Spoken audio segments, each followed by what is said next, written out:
দেখি আরে কি করছো ভুল ভুল করিস না আমার উঠবে না দেখ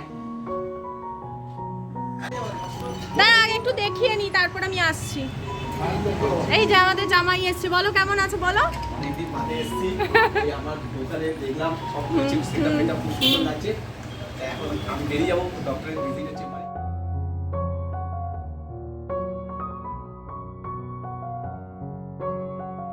গুড মর্নিং বন্ধুরা সকলকে অনেক স্বাগত জানাচ্ছি আমার চ্যানেলে আশা করছি সকলে খুব ভালো আছে আর এই যে মাম্মাম আর মাম্মামের হাজব্যান্ড মাম্মাম এখন থাকবে মানে আজকে হয়তো থাকবে দাঁড়াও এক সেকেন্ড দরজাটা ভেজিয়ে দিই না হলে না ইঁদুর চলে আসবে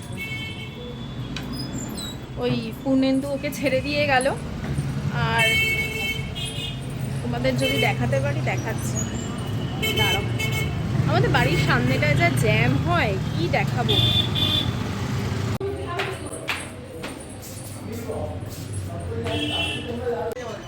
না আগে একটু দেখিয়ে নি তারপর আমি আসছি এই যে আমাদের জামাই এসছে বলো কেমন আছে বলো অনেকদিন বাদে এসেছি আমার দোকানে দেখলাম সব কিছু সেটআপটা খুব সুন্দর লাগছে এখন আমি বেরিয়ে যাবো ডক্টরের ভিজিটের চেম্বারে তো ও এসে ও ব্যাংকের কাছে যাবে হ্যাঁ মাম্মামকে ছেড়ে দিয়ে গেল আসবো পরে আসবো অনেক ভালো মতন গল্প গুজব হবে হ্যাঁ না আমি তখন ভিডিও সবে শুরু করেছি আমি ভাবলাম একবার দেখিয়েই নি দাঁড়াও নিচে যাই গিয়ে দেখাচ্ছি নাহলে সবাই বলে অনেক দিন দেখি না মাম্মামকে দেখি না পূর্ণেন্দুকে দেখি না মোবাইলটা আপনার ওই কিসের বসের মনে কোনো কাপড়ের সঙ্গে লাগিয়েছে ডাকুন সাদা রুমাল তো আমি তো এই সোমবার দিন যাবো বড় প্ল্যানের হয়ে এ বাবা না রে আমি তো দেবো আমারও টাকা দিতে হবে বড় রুমাল আচ্ছা আমি দুটো নিয়ে এসে পাঠিয়ে দেবো ওখানে একমাত্র প্ল্যানেটের মুখ ছাড়া বড় রুমাল পাওয়া যাবে আমাদের দাঁড়াও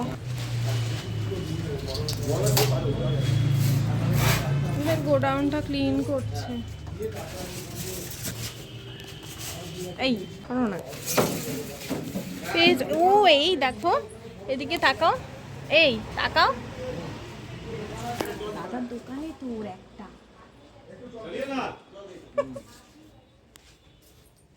আমি দেখতে এসেছি আজকে পুরো গোডাউন ক্লিন করেছে সব হাবি জাবি বার করেছি এই আমার ছেলের সাইকেল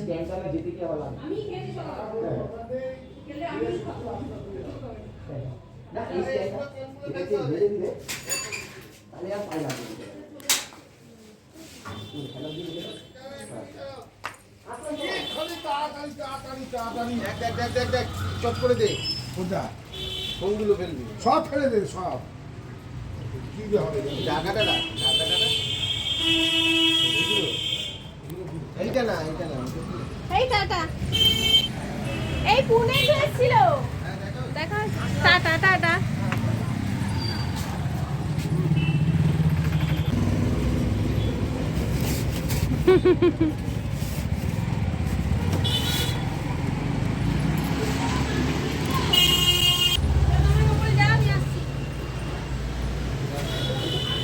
বাবা এইটা পরে এসছি কি গরম লাগছে গরম ভালো হয়ে যাবো আমি হাতটা এটা পরেছিলাম সঙ্গে সঙ্গে অন্যটা গায়ে দিলাম আমি কিছু দিচ্ছি তোরা তো ওই সাদা চা দিস এই আর কিছু আছে দে এখানে এইগুলো আছে সব করে সব পরিষ্কার হচ্ছে আজকে গোডাউন সেদিন তো চোর এসেছিল আমাদের বাড়িতে ও হ্যাঁ আর নেই সব এইগুলো ফেলে দে ব্যাস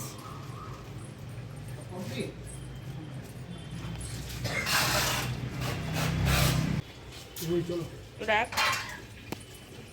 দেখ কি দেখ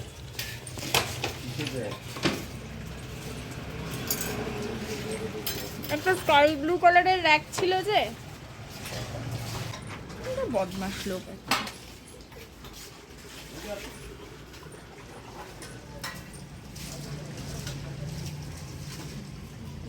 কিন্তু এত ছোট র্যাক লাগবে না ছোট র্যাক নিয়ে কি করবো কোথায় রাখবো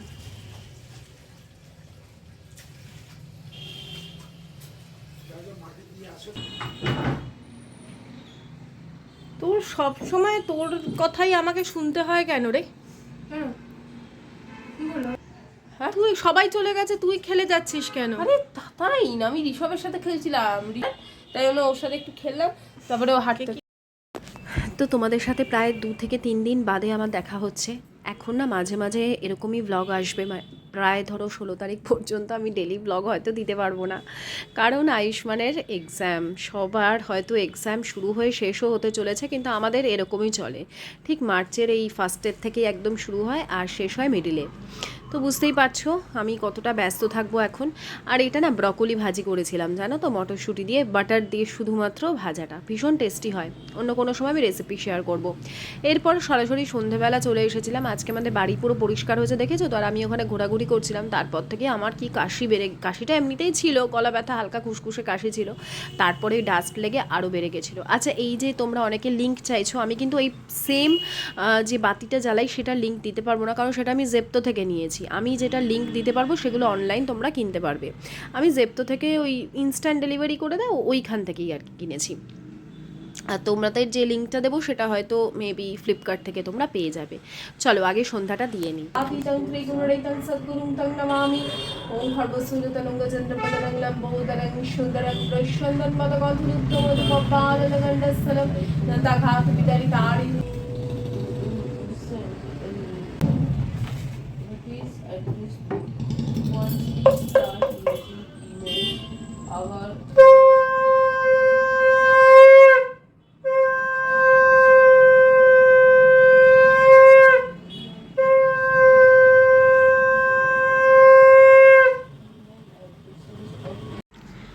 আমরা যারা স্পিরিচুয়াল জার্নির মধ্যে দিয়ে যাই, সেটা তো না হয় এখন বুঝি আমি, এটা স্পিরিচুয়াল জার্নি ছিল। যখন আমি ছোট থেকে ঠাকুর সেবা করি, আমি তো তোমাদের বলেইছি ঠাকুর কি, ঈশ্বর কী জন্য আমরা ডাকি, কী তা কেন করি, কেন আমরা এইভাবেই পুজো আর্চা করি, এই সমস্ত যখন আমি জানতাম না, আমি তখন থেকে ঈশ্বরের ভক্ত। কোনো কিছু চাওয়া নয় আমার তখন, শুধু একটাই, আমি এমনকি তখন কোনো প্রার্থনাও করতে পারি না। আমি সবাইকে দেখতাম মনে মনে যেন কি বলে, আমি এমনি মুখ নাড়াতাম, ঠাকুরকে প্রণাম করতাম, এমনি মুখ নাড়াতাম। কিছু আমি মানে ভাবতেই পারতাম না যে কিছু বলতে হয়, আমি এমনি সকলকে দেখছি মুখ নাড়াচ্ছি। সেই থেকে আমার ঠাকুরের প্রতি বিশ্বাস ছিল। তো সেই মুহূর্ত থেকে আমার শুরু হয়েছিল স্পিরিচুয়াল জার্নি। আস্তে আস্তে আমি বুঝেছি যে আসলে আমার প্রভুকে, সেই অনুভূতিগুলো আমি সবার সাথে শেয়ার করতে পারবো না। তো আজ আমি যেই জায়গায় দাঁড়িয়ে আছি, যেটুকু পেয়েছি, যেটুকু আনন্দ, ভালোবাসায় যেটুকু আছে, যেটুকু গ্রহণ করতে পেরেছি, ঈশ্বর আমাকে সব কিছু দিয়ে যেভাবে বাধিত করেছেন, সে সব কিছুই আমার এই স্পিরিচুয়াল জার্নির জন্য। হয়তো তোমরা আগে আগে আরও অনেক কিছু অনুভূতি বুঝবে যদি আমি ইউটিউবে থাকি। আমি শেয়ার করব কেন আমি এভাবে বাতি জ্বালাই বা এখানে ধূপ দিই, সেটাও তোমাদের বলেছি। এটা সমগ্র আমার প্রকৃতিকে, আমি মনে হয় যেন সমগ্র প্রকৃতির জন্য এই ধূপটা আমি জ্বালাই। তারপরে চলে আসি নিজের সাংসারিক কর্তব্যে, কারণ সংসার ধর্ম করে ফেলেছি, তারপরে অনেক কিছু বুঝেছি, কিন্তু সংসারে থেকেও আমরা তো স্পিরিচুয়াল থাকতেই পারি। তো এখানে নিজের যা যা আপাতত ঈশ্বর যে যে কর্তব্যের জন্য আমাদের রেখেছেন, সেই কর্তব্যে সম্পূর্ণরূপে নিমজ্জিত থাকাটাও কিন্তু আমাদের কাছে ধর্ম। তো সন্তানকে এখন মানুষ করছি, তাকে সঠিকভাবে মানুষ করা, তাকে আনন্দে রাখা, এটাই আমার কর্তব্য বলে মনে হয়। আপাতত পড়াচ্ছিলাম, আর 1 সপ্তাহ বাদে পরীক্ষা, মোটামুটি আর 1 সপ্তাহ কি 8 দিন মতন, 10 দিন মতন আছে। এখানে এই যে এই ওয়ার্ডটা দিয়ে শুরু করলো, কারণ আমাকেই টার্গেট করা হয়েছে। হ্যাঁ, এখন তোমাকেই টার্গেট করা হবে, এখন তুমি সবার মানে টার্গেটের সম্মুখীন হবে। আচ্ছা, এখানে তো চলছে এই অবস্থা। আচ্ছা, এই দেখো ঘরের অবস্থা, এবার কিচ্ছু আমি সকাল থেকে ভুজ কিছু করতে পারিনি। ব্যাগ ওখান থেকে নামাচ্ছি, প্রজেক্টের কালকের এখনো পর্যন্ত একটা প্রজেক্ট আছে, প্রজেক্টের জিনিসপত্র বার করতে গিয়ে ওখানে সব নামিয়ে ফেলেছি। দুপুরের কি হলো, কোথায় নামছো বলো? বসিয়ে দিয়েছি আমি, চা বসিয়ে দিয়েছি, দেখেছো? বলছিলাম এখানে বাসনপত্র দুপুর থেকে আর মাজা হয়নি, সব ছড়ানো ছিটানো নোংরার মতন পড়ে রয়েছে, কিচ্ছু করতে পারছি না। বিছানার কন্ডিশন তো তোমাদের দেখালামই, তারপর এর ওপর তো চিৎকার করতে করতে মাথা গরম হয়ে যাচ্ছে আমার, আর সমানে চিৎকার করে যাচ্ছি, কারণ পরীক্ষা না, পরীক্ষা আমার ওর টেনশনে আমার পেটটা গুড়গুড় গুড়গুড় করছে, পেটটা ব্যথা ব্যথা করছে সব সময়। আয়ুষ্মানের জন্য দুধ চা করছি, কিন্তু আমার জন্য আমি লিকার চা করলাম, মানে আমার এমনই কন্ডিশন হয়ে গেছে। ভয় লাগছে যদি পেট ব্যথা শুরু হয়, তো ভাবো মানে আমি যেখানে কোনো রিস্ক কোনো মানে ভয় পাই না আমি, আমাকে দুধ চা বিকেলবেলা খেতেই হবে, সেখানে আমি সাবধান হয়ে যাচ্ছি। আর এগুলো সব এখন আমি ওকে পড়াটা এখন ধরছি, পড়াটা করিয়ে তারপরে এই সমস্ত কাজে নামবো। আর আশিসকে দিয়ে আমি এখন আনালাম কি জানো, একটু মুড়ি মাখা, চটপটা কিছু খেতেও ইচ্ছা করছে।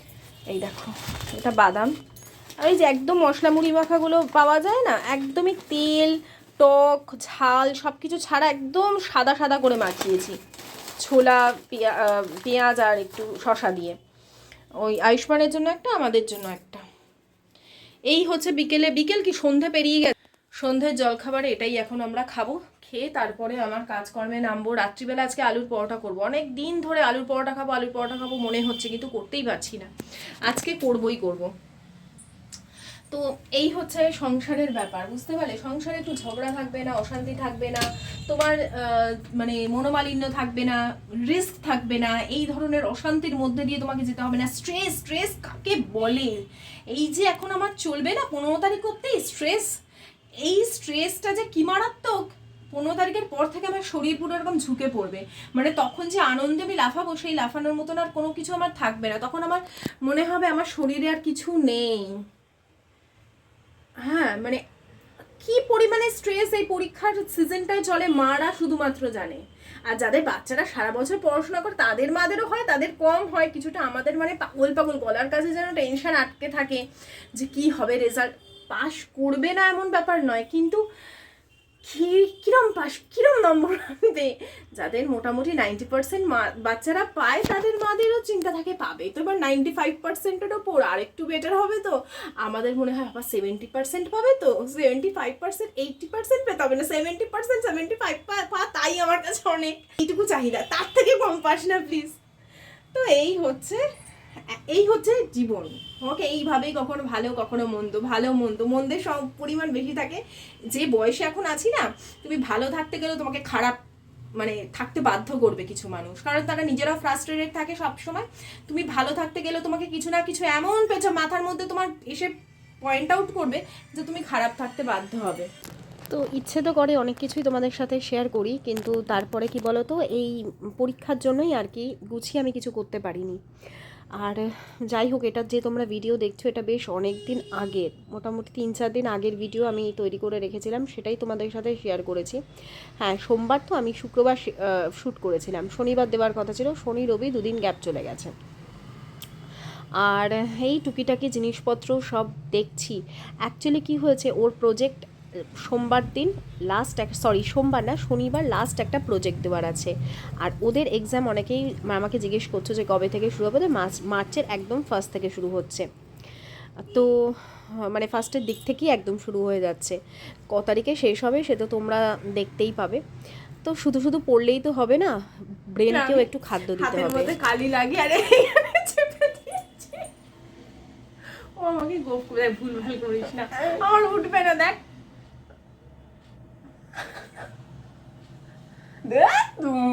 মুখটাই এরকম। দূর বাবা, না করিস না,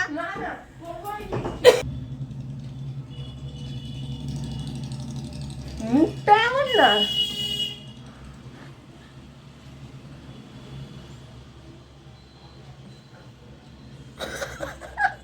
আমি করি একটু তোকে, না একবার তোমার মুখটা তো ভিজা, ওকেও উঠিয়ে দেবো আমি ক্রিম লাগিয়ে, দেখি না কেমন লাগে। ফর্সা মুখে একদম মানায় না অ্যাকচুয়ালি, তোরও ভিজে ওকে হ্যান্ডসাম লাগবে বাবাই, জানিস? না দেখি না, না আরে তুই এত ডিপ করে দিলে দেখি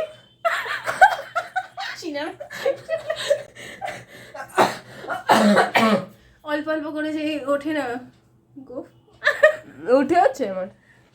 আমি তাহলে দাঁত দিয়ে কেটে দিই, আর একটু দেখি করলে, আমি যখন ভালো করে দেখি কেমন লাগে।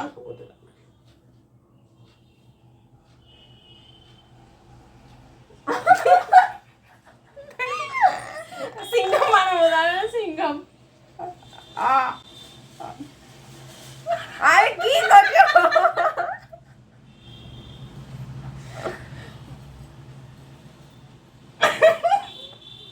আমার মুছে তাও দিবি তুই?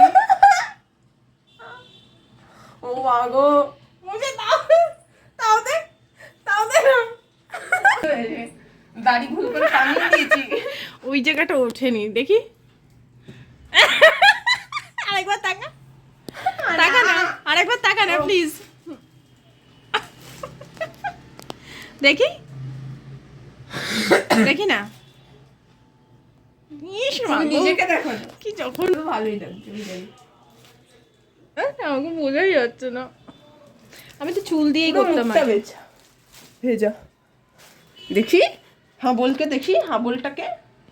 এই দেখো হাবল এসেছে, চাইনিজ হাবল আমাদের। তো সারাক্ষণ পড়তে পড়তে ওদেরকেও একটু ব্রেনটা রেস্টের দরকার। টিভি মোবাইল এসব তো এখন নেই একদমই জীবনে। যতদিন পরীক্ষা ততদিন তো এই সমস্ত ধরাছোঁয়ার বাইরে, খেলতেও যেতে পারছে না। তা ঘরেই যদি ওদেরকে একটু এন্টারটেনমেন্টের ব্যবস্থা না করি তাহলে কেমন হয় বলো? আর আমিও না এইগুলো খুব পছন্দ করি, উল্টো পাল্টা, বিশেষ করে যখন ওর বাবা ঘরে না থাকে। আর ওর বাবা ঘরে থাকলে এইসব করলে না ওর বাবা ভীষণ রেগে যায়, যে হ্যাঁ ফালতু কাজ কারবার করে নিজে তো বক বক করে আমার নাকি কোনো পার্সোনালিটি নেই, ছেলেটাকেও আমি ওরকম আমার মতন করে বানাচ্ছি। এটা হচ্ছে ওর বাবার বক্তব্য। তোর বাবা থাকলে খুব একটা এগুলো করে না শান্তি পাই না, ওর বাবা হাসে না, বিরক্ত হয় উল্টে। তো সেই জন্য আমি আর ছেলে যখন থাকি এই সমস্ত উল্টোপাল্টা কাজ করবার করি। আর সত্যি আমার ছেলেটা আমার মতনই হয়েছে, এগুলো পছন্দ করে। জীবনটা একটু হেসে খেলে কাটাবো না বলো? সারাক্ষণ গম্ভীর হয়ে থাকলে হয়? তো এই দেখো, তো কথা বলতে বলতে আমার ঘরও পরিষ্কার হয়ে গেছে, রান্নাঘর পরিষ্কার হয়ে গেছে, সব কিছু হয়ে গেছে। বিছানার চাদর টাদর পাল্টে ফেলেছি। কাল থেকে নতুন জার্নি স্টার্ট হচ্ছে। তোমাদের দেখাবো কিভাবে আমি একদিনে দুদিনের কাজ করে রাখছি ফর এক্সাম। আজকের মতন ভিডিওটা এখানে শেষ করছি। সকলে খুব ভালো থেকো, টাটা বাই বাই, সায়োনারা।